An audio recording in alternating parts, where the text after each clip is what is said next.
folks. I'm here in Tulum, Mexico, and today I'm going to be doing some cenotes, part of the Dos Ojos system.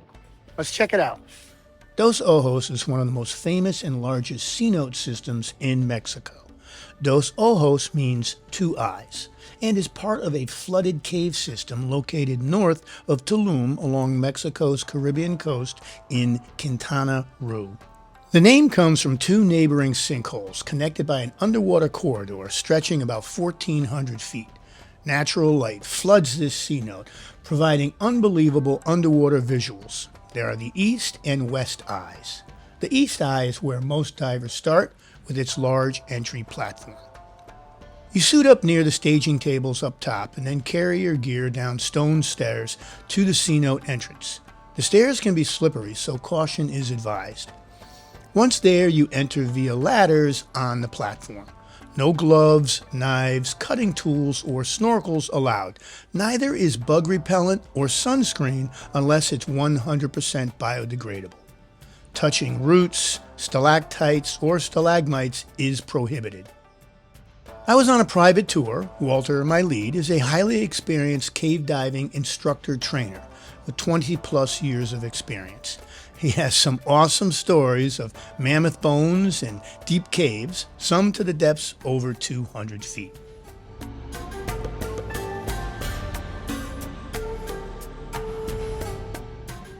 For my first dive, we followed the Barbie Line. This course hits a max depth of about 25 feet, averaging about 15.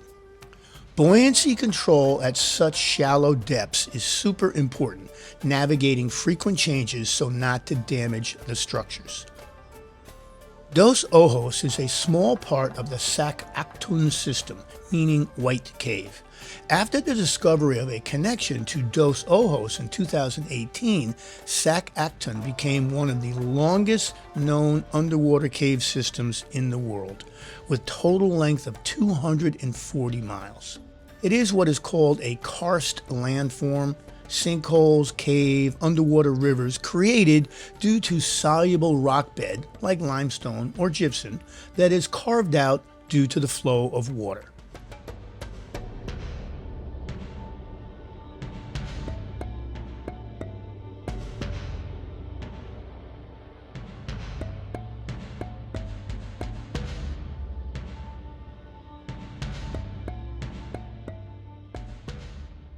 We followed the course line snaking along endless formations of colorful calcium carbonate, frozen in time. An average formation grows only about 1 inch every 100 years. These formations were thousands of years in the making.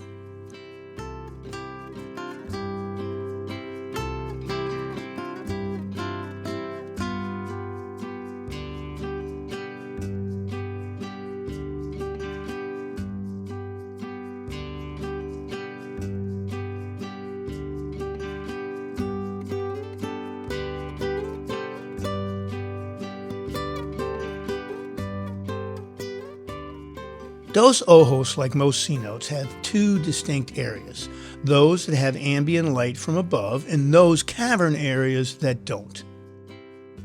Site maps show that with the respective light blue, dark blue coloring.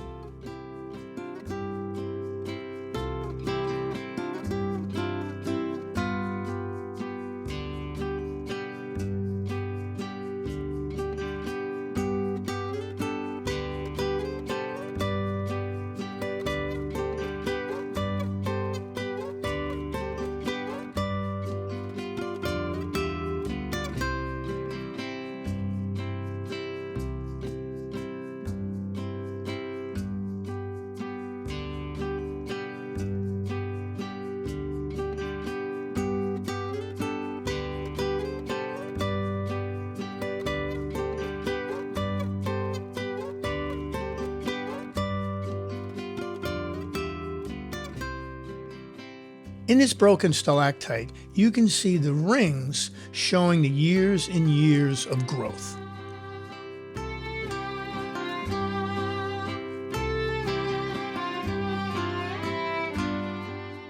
We finally got to the section of the dive when I understood why they call it the Barbie Line. The name is not just a crock. there is a Barbie. At Dos Ojos, if you stay on the designated routes, at any one point though, you are never more than 200 feet from a light source and possible exit. I know that doesn't sound comforting if your light goes out. In all cenotes, there are areas that are off limits. While the exact number of cenote diving deaths is not known, there have been many and they continue to happen almost every year, even as recently as October of last year. Common sense rules apply. Stay within your limits and along designated routes. Nothing down here is worth dying for.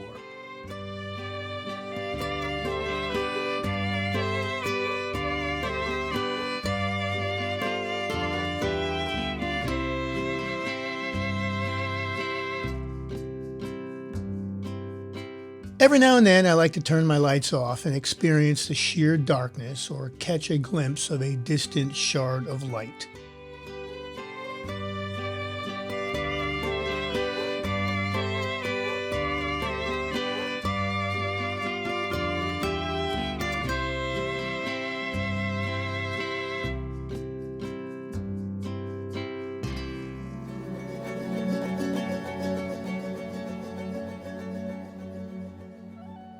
It's really hard to take almost 2 hours of video and distill it into 15 minutes. There is so much to see and absorb. It is so beautiful. I hope you can chill and just enjoy these amazing visuals. All video was taken with an iPhone 16 Pro.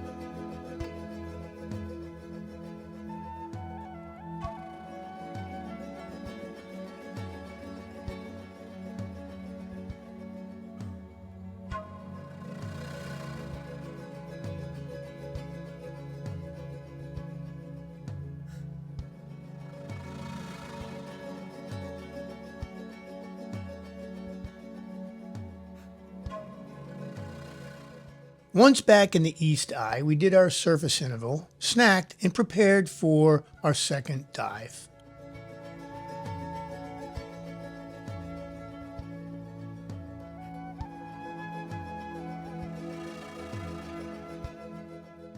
Our next dive was the Bat Cave line. This route leads divers mainly along the Bat Cave walls, but it also takes you through areas with huge columns and wide stalactites and stalagmites.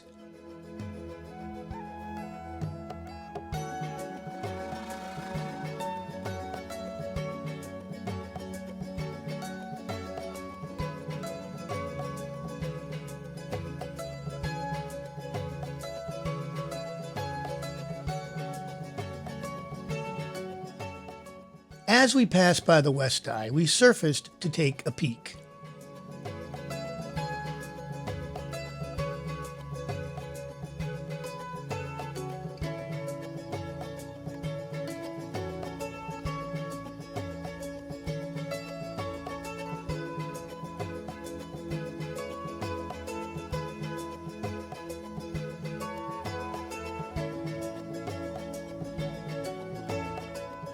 On this line, we hit a max depth of 35 feet, yet only averaged 10 to 12 feet or so.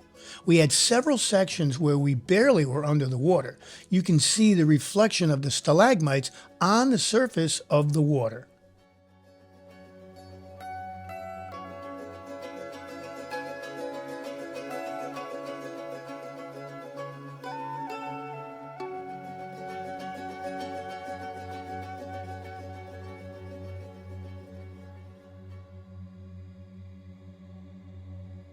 This was my favorite of the two.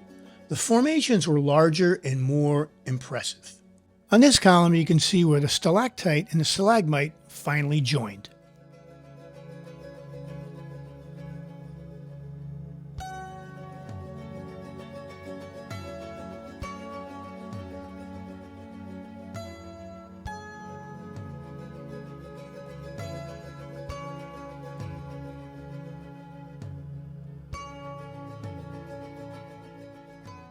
Since Dos Ojos is a popular place, it was readily apparent there were more divers in the water than on the first dive. We paused several times to let larger groups pass. Unfortunately, more divers means reduced visibility. Eventually, careless divers and the sheer movement of the water will stir things up. Please try and keep fins up and off the silty bottom. Once disturbed, it can hang there for hours.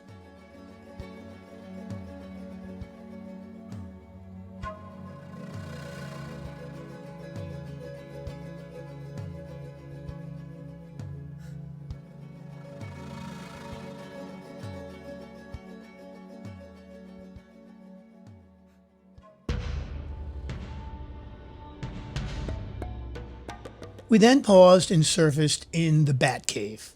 There were plenty of small fish swimming about. A mounded pile of broken rock and fragmented structures littered the bottom.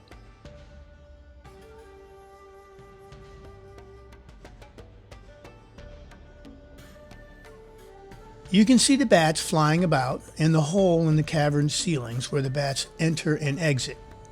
The cave had a unique and distinctive smell. The wet, heavy, pungent musk of guano, which discolors the rubble on the cave's floor. All remaining video is of the Bat Cave line.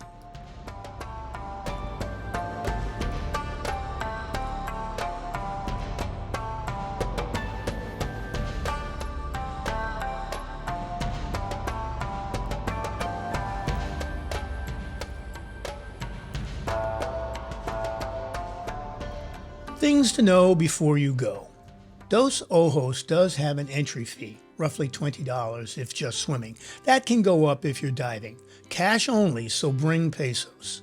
Local dive agencies charge anywhere from $130 to $250 depending upon gear needed, and whether you do 2 or 3 dives. It's generally best to book through a dive center. It is a popular site for snorkelers, swimmers, and divers. It can get pretty crowded, so try to get there early if you can. Generally opens between 8 a.m. and 5 p.m. It's an open site, so make sure you lock any valuables in your car before diving. There are bathrooms, changing rooms, showers, and a gift shop. There are 2 restaurants for a quick bite if needed. Cash is preferred as Wi-Fi is spotty at best. Using a credit card, at least when I was there, was a challenge.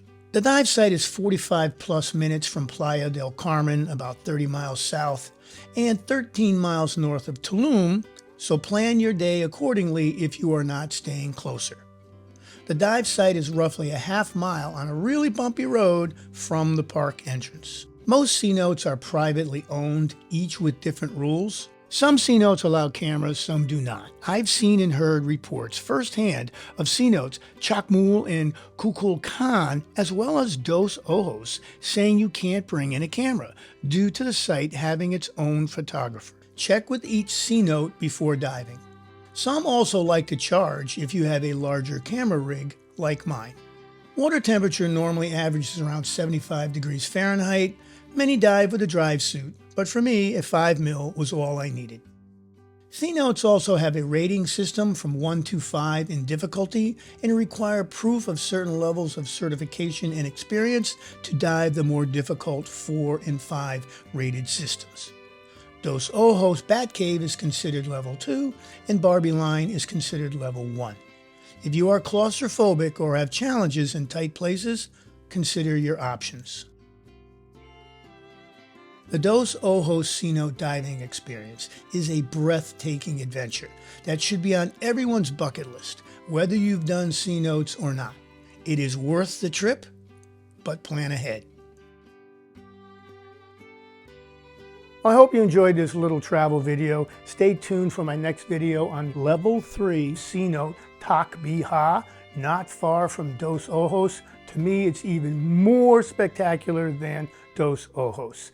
Anyway, my friends, stay safe in your dive adventures, and remember, until next time, go explore, get wet,